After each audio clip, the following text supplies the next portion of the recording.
In this video, we're going to learn how to solve questions involving a distance-time graph. Now this question says, the graph below represents a bicycle ride from Smith's Bend to River Rock. So this graph is going to represent a bicycle ride from one place to another place. Now let's first look at the y-axis. We know the y-axis is going to measure distance in kilometers. So this is going to show us the distance that is traveled. Now if we look at this, we know we're going to start at Smith's Bend. Now Smith's Bend is going to be the starting point. And we know this is the starting point because we can see the distance is 0. Therefore he has not traveled anywhere as yet. Now as we go up, we can see where River Rock is, and we know this is going to be the final destination. So he's going to travel from Smith's Bend to River Rock, and the y-axis shows us the distance. Now if we look at this, we can see they don't label every point on the y-axis. For example, they have 0, and we know this is going to be 0 kilometers because the distance is measured in kilometers, but they don't have any number to represent this point. Then they have 20, but they don't have any number to represent this point, and then they have 40. It is a very good principle to always label all of the points. So if we went from 0, and then we have this point, then 20. Now the question is, by how much is the distance increasing by? So we know we start at 0, then we have this point, and from this point we go to 20. Therefore, for each point, it's going to be plus 10 kilometers. So we can say 0, and we know we're going to go from 0 to 10 kilometers. So this point right here is going to be 10 kilometers. Then we go 10 to 20. Now, what do you think is going to come after 20? Exactly, 30. So we have 30, 40, and then we're going to have 50. So we're just going up by 10. Next we have 60. So after 60 is then going to be 70. We have successfully added all of the points for the distance. Now let's look at the x-axis, which is going to deal with the time. So even though they don't have time labeled the way they have distance labeled, we know this is going to be time because if we look at each point, we have AM, and we know time is measured in AM. Therefore, we know the x-axis is measuring the time. Therefore, I'm just going to write time. Now, the same thing we did when we filled in each point on the y-axis, we're going to do the same thing for the x-axis. Now, if we look at this, we're going to start at 7 a.m. So that's the time he's going to start riding his bicycle. So we know we have 7, 1.8 a.m. Then we have 8, we have another point that isn't labeled as yet, then we have 9 a.m. And we can see the trend continues. So we have a point, then we start another hour. Now what do you think is between 7 a.m. and 8 a.m.? We should know the middle point between 7 and 8 a.m. is going to be 7:30 a.m. So every point we're just adding 30 minutes. So we started at 7 a.m. 7 a.m. plus 30 minutes is going to give us 7:30 a.m. So we're just going to write 7:30 a.m. Now when we add 30 minutes to 7:30, that's going to give us 8 a.m.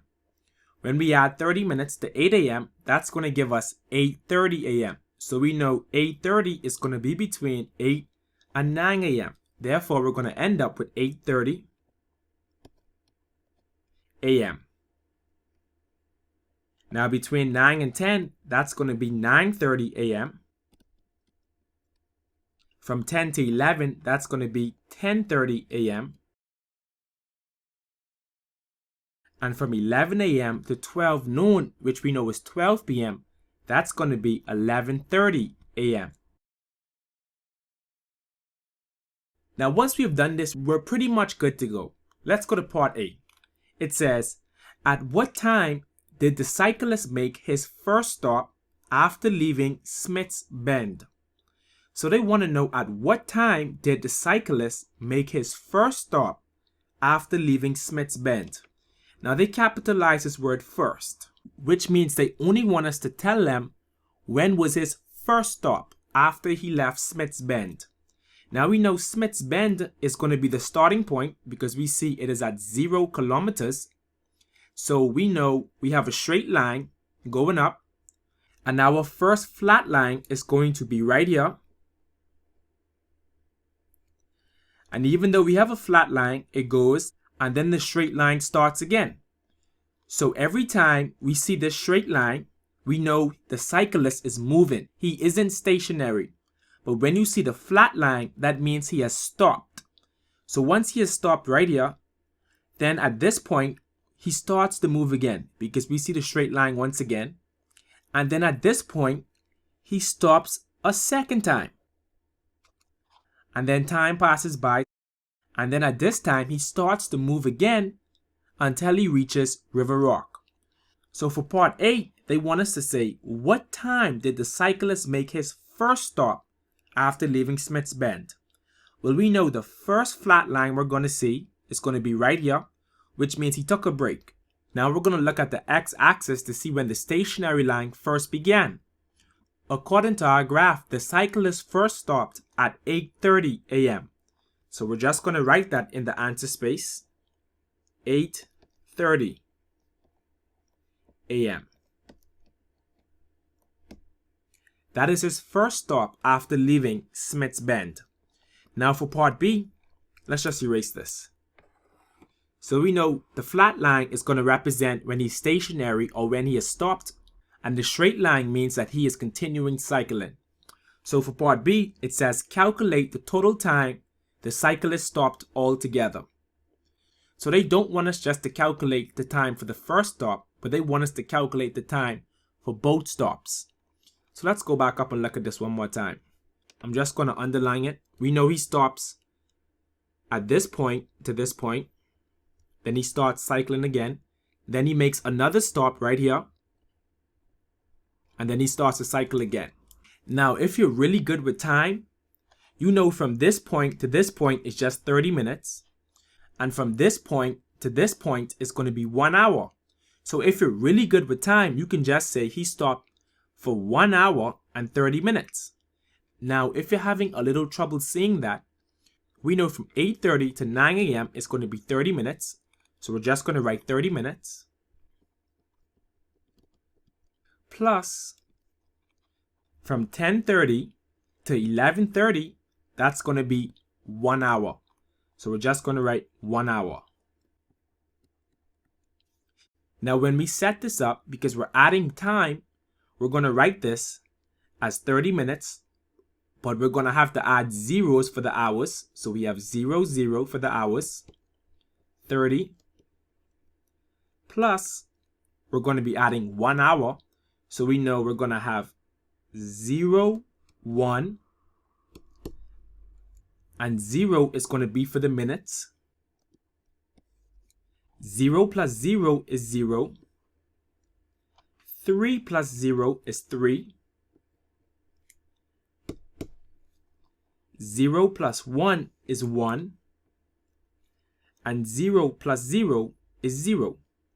Therefore, we know we're going to have 1 hour and 30 minutes. So do not write 1:30. Please do not write 1:30. We do not have AM or PM for this situation. We're just adding time. So we're going to have 1 hour because we know this side is the hours and this side is the minutes. Therefore, we're just going to write 1 hour, 30 minutes. Like I said, if you can look at this graph and mentally calculate this time, you're good to go. But if you need more help, just realize from this point to this point is 30 minutes. And from this point to this point is 1 hour. Then we just added the time, and that's how we got 1 hour and 30 minutes. Now for part C, it says, how many kilometers away from River Rock was the cyclist at 10:30 a.m.? So this question is saying, how many kilometers away from River Rock, which is the final destination, was the cyclist at 10:30 a.m.? So let's go to 10:30 a.m. and see where the cyclist was. So at 10:30 a.m., we see it's right here on the x-axis, and we know he is going to be at this point right here. I'm just going to erase this. So at 10:30 a.m., he's right here. Now they want to know how far away is he from River Rock, which is the final destination. Well, if you can look at this and say, okay, well, he's at 50 and River Rock is right here. And we know for every point on the y-axis, we're going up 10 kilometers. We can say 10 kilometers plus 10 kilometers, that's going to give us 20 kilometers. Now, if you can't see that from directly looking at the graph, all we're going to do is use River Rock distance, which is 70 kilometers, minus the distance at 10:30 a.m., which is 50 kilometers, and that is going to give us our answer. Therefore, we're going to set this problem up to be,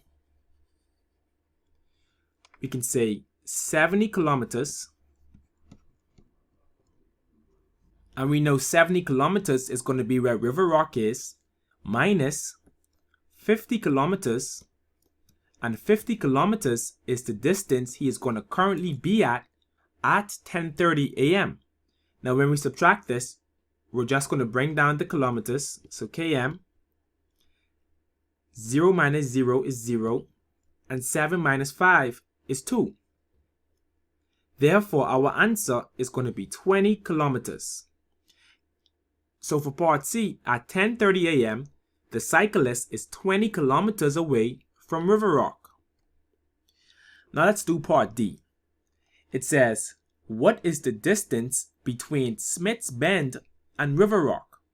So they want us to calculate the total distance now between our starting point, which is Smith's Bend, and our final destination, which is River Rock. So if we look at our graph, we know we started at 0 kilometers and we ended at 70 kilometers. So if Smith's Bend is at 0 kilometers and River Rock is at 70 kilometers, what is the distance between these two places? Well, you can look at this graph and see the distance is going to be 70 kilometers because Smith's Bend started at 0 kilometers. Now, if you cannot see that, the way you're going to set this problem up is you're going to say River Rock minus Smith's Bend. And we know River Rock is going to be 70 kilometers minus Smith's Bend, which is 0 kilometers. So we're just going to write this, just in case you cannot see it, as 70 kilometers minus 0 kilometers. Because Smith's Bend starts at 0 kilometers and River Rock ends at 70 kilometers. Now when we subtract this, we're going to bring down the km. 0 minus 0 is 0. And 7 minus 0 is going to be 7. Therefore, our answer for the distance between Smith's Bend and River Rock is just going to be 70 kilometers. Now remember, if you can look at this graph and see Smith's Bend started 0 kilometers and River Rock ended at 70 kilometers, we should know it took us 70 kilometers to get to River Rock, which means the distance between these two would have been 70 kilometers. Now let's do part E. It says, how long did the journey from Smith's Bend to River Rock take, excluding stops? So now they want us to calculate how long the journey took, which means they want us to calculate the time it took in order to get from Smith's Bend to River Rock, but it says excluding stops. So this is very important. Now you must understand what they mean when they say excluding stops. So when they say excluding stops, they do not want us to calculate the time he was stopped. They only want us to calculate the time the cyclist was moving. I hope you understand that. So this is a word problem, but certain words you must be able to understand and comprehend. So we're only going to calculate the time the cyclist was moving. Let's look at our graph. So we know the cyclist starts at 7 a.m. and he moves up until this point. So he's going to start here and he moves until this point. Then he takes a break, but we're not calculating that. Now let's see when he starts again. So he starts again at this point right here and he goes up until this point. Then I guess he decides to take another break. Then he starts to cycle again at this point up until this point. Now we have to find out how long was he cycling for. So he started at 7 a.m. He went from 7 a.m. to 8:30 a.m. And we know that's going to be 1.5 hours. So we cycled for 1 hour and 30 minutes. And we know we can find this one of two ways. We can either add 30 minutes 3 times, because we know we go 1, 2, 3. So we have 30 minutes, 1 hour, 1.5 hours. Or you can just, and when I say 1.5 hours, I mean 1 hour and 30 minutes. Or you can say 8:30 a.m. minus our starting time, which was 7 a.m. So because we know from here to here it's going to take him 1 hour and 30 minutes, we're just going to write that down. We have 1 hour, 30 minutes. Now let's see when he starts back up. So he starts back up again at this time, which is 9 a.m. and he goes all the way up until this point, and at this point it is now 10:30 a.m. So we went 1, 2, 3 points over, which we know is going to be 1 hour and 30 minutes. So we went 1.5 hours once again. Now you can always say 10:30 a.m. minus 9 a.m. and you're going to get 1 hour and 30 minutes. So let's add that. So he went another 1 hour and 30 minutes. Now finally, he starts back up one more time and he leaves at 11:30 a.m. and he stops at 12 noon, which we know is going to be 12 p.m. And because there's only 1 point in between, we know we only went 30 minutes. If you're having trouble seeing that, we can always say 12 p.m. minus 11:30 a.m. and we're going to get 30 minutes. Therefore, we're going to have to add these last 30 minutes in. So we have plus 30 minutes. Now let's solve for this. So there are 2 ways we can set this up. Now before we solve for this, I would just like to say, if you can look at the graph and mentally calculate the time, then you're good to go. You already know what the answer is going to be. But if we need to break it down the way we did, let's just do that. There is no shame in this game. So we have 30 minutes plus 30 minutes plus 30 minutes. We're going to set this up similar to the way we set up this problem. So we know we have 1 hour and 30 minutes. I'm just going to write 0, 1, 30 minutes. So I wrote 1 hour, 30 minutes. Now remember, this is the hours.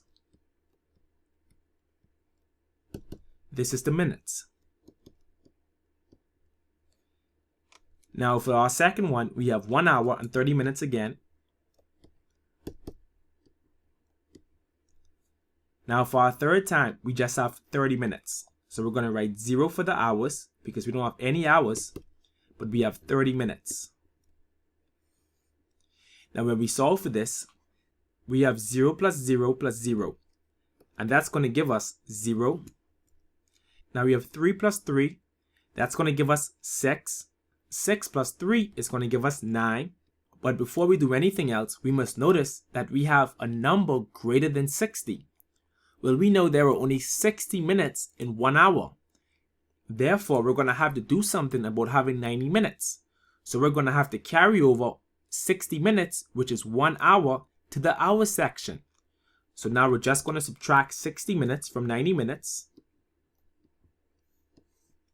And when we solve for this, 0 minus 0 is 0, and 9 minus 6 is 3.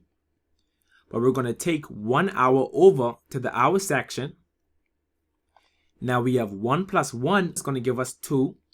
2 plus 1 is going to give us 3. Therefore, for the total number of hours,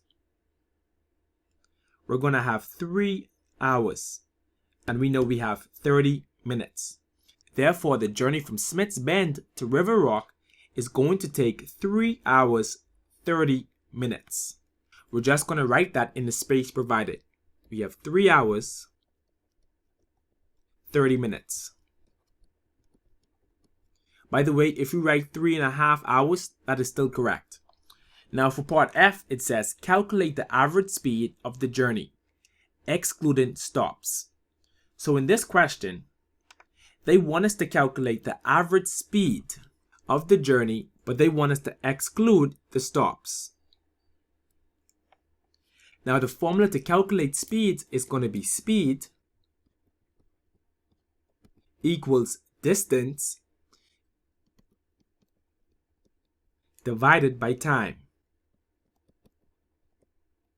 Now let's solve for this. So for the total distance, we know we're going to have 70 kilometers because that is the distance between Smith's Bend and River Rock. And we already solved for that, but we can always look back at our graph. So from Smith's Bend to River Rock, we have 70 kilometers. So for the distance, we have 70 kilometers divided by the time, and for the time excluding stops is what we just found in part E, and we know that's going to be 3 hours and 30 minutes. So we're going to write 3 hours, 30 minutes. Now we have a distance and we have a time that is in hours and minutes. Therefore, we cannot simplify this problem. So what you're going to have to do is you're going to have to convert that time into a decimal or into a fraction. Remember, we said for part E that we can have 3 hours and 30 minutes, or we could have written it as 3.5 hours, and the answer still would have been correct.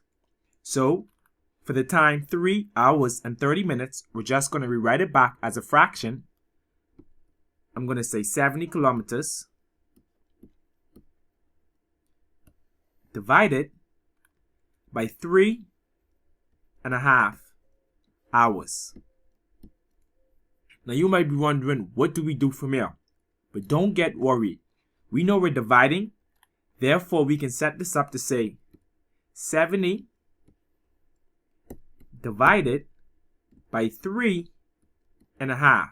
Because we're dividing a whole number and a mixed number, we're going to have to convert two of these to improper fractions. Now to convert 70 to improper fraction, we're just going to put it over 1. So we have 70 over 1 divided by, now we have 3.5. So we're going to multiply the denominator by the whole number and then add it to the numerator. 2 times 3 is 6. 6 plus 1 is 7. So we get 7 over 2. Now anytime we're dividing fractions, there are 3 steps we must follow. The first step is to write back the first fraction. So we're going to write back 70 over 1. Then we're going to change the division sign to multiplication. And we're going to flip the second fraction. So we had 7 over 2. Now we're going to get 2 over 7. Now we're just going to multiply. So you can say 70 times 2 equals 140 over 7. And you can reduce this to find your answer. Or you can go this method. Or you can just reduce this fraction, because you know 7 can go into 7 one time and 7 can go into 70 10 times. So when we simplify this, we know this is going to be 1. This is going to be 10.